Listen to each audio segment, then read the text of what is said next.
Party साम दंड भेदभाव हर चीज का इस्तेमाल करती है।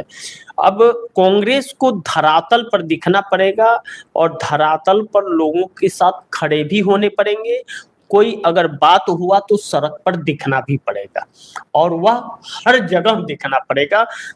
जब हर जगह, जैसे देखिए भाजपा के साथ में आरएसएस मजबूती से खड़ी है। आरएसएस के प्रचारक भाजपा को जीत दिलाते हैं, नहीं तो भाजपा की क्या वजूद, मोदी की क्या वजूद है कि वह अपनी सीट भी जीत जाए अगर आरएसएस के प्रचारक ना हो तो। तो कांग्रेस को ऐसी एक टीम का भी गठन करना पड़ेगा जो कांग्रेस के लिए धरातल पर काम करे और विश्वास पात्र हो, जनता के बीच जाए। जनता के बीच जाए और कांग्रेस का विश्वास पात्र हो, समर्पित हो कांग्रेस के लिए कि कांग्रेस के लिए कुछ भी कर गुजरेगी। तब जाकर के कांग्रेस की परिस्थिति मजबूत होगी, क्योंकि कांग्रेस का वर्चस्व गिरता जा रहा है और कांग्रेस का वर्चस्व अगर आज है तो वह राहुल गांधी की वजह से है, इसमें कोई शक नहीं। लेकिन सर, जहां तक देखा गया है कि कांग्रेस के ही अंदर ही अंतर्कलह वही जो है वो कांग्रेस को पीछे कर देती है। इन्हीं बातों को मैं कह रहा हूँ, इन्हीं बातों को मैं कहना चाहता हूँ कि अब राहुल गांधी को डबल सतर्कता बरतनी पड़ेगी, क्योंकि राहुल गांधी के साथ रहने वाले लोग ही राहुल गांधी को पीछे धोखा कर दे रहे हैं। फिर जहां से वह खड़े हो रहे हैं वहीं आकर के पहुंच जा रहे हैं। मैंने क्या कहा, मैंने कहा कि आज जो भी कांग्रेस का वर्चस्व है वह राहुल गांधी की वजह से बचा हुआ है। राहुल गांधी को उस वर्चस्व से निकाल दिया जाए तो कांग्रेस जीरो है, किसी का भी असर नहीं चल रहा है। राहुल गांधी का असर बहुत है, लोकप्रियता में नरेंद्र मोदी के आगे हो गए हैं। आज जो वोट मिल रहा है या हरियाणा में 12% वोट परसेंटेज बढ़ा है, वह राहुल गांधी के 3 दिन का आखिरी समय का दौरा कामयाब है, उसी के दम पर मिला है। प्रियंका गांधी का दौरा राहुल गांधी का दौरा ही है। बाकी कुमारी शैलजा हो या रणदीप सुरजेवाला हो, भूपेंद्र सिंह हुड्डा हो, मैं यह नहीं कहता कि भूपेंद्र सिंह हुड्डा ने हरियाणा में मेहनत नहीं की, उन्हीं की वजह से कांग्रेस जिंदा थी, यह हर कोई जानता है, यह सच है। कुमारी शैलजा और रणदीप सुरजेवाला की वजह से नहीं, कुमारी शैलजा अपने गाँव की वोट नहीं दिला पाई, बाकी क्या बात करेगी वह बात की बात है, और वो धरातल पर नजर भी नहीं है। लेकिन राहुल गांधी को अब यह समझना पड़ेगा कि जो उनका वर्चस्व बढ़ा है कांग्रेस का और वोट प्रतिशत बढ़ रहा है, वह राहुल गांधी के नाम पर बढ़ रहा है, प्रियंका गांधी के नाम पर बढ़ रहा है। लेकिन एक फर्क आपको कांग्रेस में अब दिखने मिलेगा नवंबर महीने से, कि अब प्रियंका गांधी का सक्रिय राजनीति में एंट्री हो रहा है। वायनाड से अपने राजनीतिक कैरियर का पारी वह शुरू करेंगे। अब देखिए, साउथ जो है ना, जगदीश जी, गांधी परिवार को हर मुसीबत में साथ दिया है। इस बार भी देखिए, जो कांग्रेस 44-50 पर आ गई थी, 99 पे पहुंची है, साउथ का देन है। और इंदिरा गांधी के उसको याद कर लीजिए कि क्या नाम है कि वह भी साउथ से फिर उत्पन्न हुई थी, जब जेपी के आंदोलन से उनकी सत्ता चली गई थी उस वक्त। फिर इंदिरा गांधी भी साउथ से ही हुई थी। सोनिया गांधी राजीव गांधी के बाद में बेल्लारी से ही लड़ी थी। तो वह इंदिरा गांधी को लेकर के वहां एक नारा लगा था कि क्या नाम है कि इंदिरा गांधी को लेकर के चितमंगलुरु से वह चुनाव लड़ी थी उस वक्त। तो चितमंगलुरु और पूरे साउथ ने बहुत साथ दिया था। इंदिरा गांधी का हवा वहीं से फिर उत्पन्न हुआ और उसके बाद फिर सत्ता में आई थी, कोई हिला नहीं पाया। जब तक जिंदा थी उन्हीं की सत्ता थी, कोई भी उनके सामने नहीं आ पाया, न पहले आ पाया।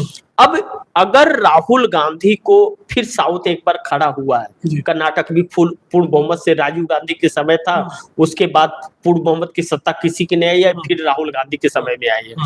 तो अब राहुल गांधी को यह ध्यान रखना पड़ेगा कि यह चंगू मंगू जो है ना, इनके चक्कर में न पड़ के वह जनता के भावनाओं को समझते हुए, जो जनता राहुल गांधी के ऊपर भरोसा करके कांग्रेस को वोट दे रही है, उस वर्चस्व को बनाने के लिए उन स्लेपर सेल को पहले पहचानना पड़ेगा कि कांग्रेस के अंदर ही कौन है जो विभीषण बन करके काम कर रहा है। और जब तक कांग्रेस इस पर कारण नहीं साबित होगी तो न तो महाराष्ट्र और न तो झारखंड कहीं भी रिजल्ट अच्छा नहीं और उसको पार्टी से बाहर भी निकाल बाहर के फेंक देना चाहिए। देखिए, मैं बहुत खुश इस चीज को लेकर के हूँ कि जो कांग्रेस की बैठक हुई थी जगदीश जी, कांग्रेस की बैठक में भूपेंद्र सिंह हुड्डा को भी राहुल गांधी ने बख्शा नहीं, चाहे कुमारी शैलजा की क्या विषाद है। भूपेंद्र सिंह हुड्डा को भी कहा कि हाँ, यह सच है कि आपने 10 सालों तक जिंदा रखा कांग्रेस को, लेकिन आपने 70 सीटें टिकट बांटे तो आपका दायित्व होता था। किस हिसाब से आपने बांटा, आपने हमें गुमराह क्यों किया? जिसको टिकट दिया वो इसका असली हकदार है कि नहीं, यह देखना जरूरी है। हाँ, यह आपको देखना चाहिए था। उसका बैकग्राउंड क्या है? अब राहुल गांधी की बात अगर है जगदीश जी, तो राहुल गांधी अब एक एक लोगों को तो नहीं देख सकते। अगर एक एक लोगों को राहुल गांधी को ही देखना है तो बाकी लोगों की क्या जरूरत है? तो हुड्डा अच्छी तरह जानते थे कि मैं किसको टिकट दे रहा हूँ, किसको नहीं दे रहा, और ये कितना जनता के बीच कितना इसका वर्चस्व है। हाँ बिल्कुल, देखिए ईवीएम का खेल तो है, इससे इनकार नहीं किया जा सकता, जिस तरह का मतलब बातें निकल करके आ रही है, लेकिन पार्टी के अंदर क्या कमियां रही इस पर भी मंथन बहुत जरूरी है।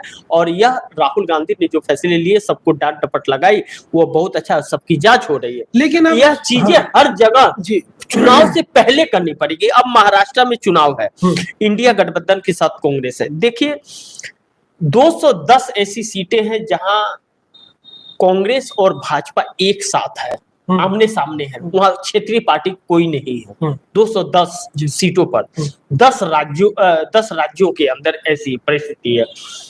तो कांग्रेस को पहले उन 10 राज्यों में अपने आप को सही करना पड़ेगा, बाकी जगह तो गठबंधन की है, तो गठबंधन का भी सपोर्ट मिलता है और कांग्रेस वहां मजबूत हो जाती है। लेकिन इन 10 राज्यों में जहां कांग्रेस का भारतीय जनता पार्टी से सीधा मुकाबला है, उस जगह जब मजबूत कांग्रेस होगी तो कांग्रेस पूर्ण बहुमत से सत्ता में आएगी।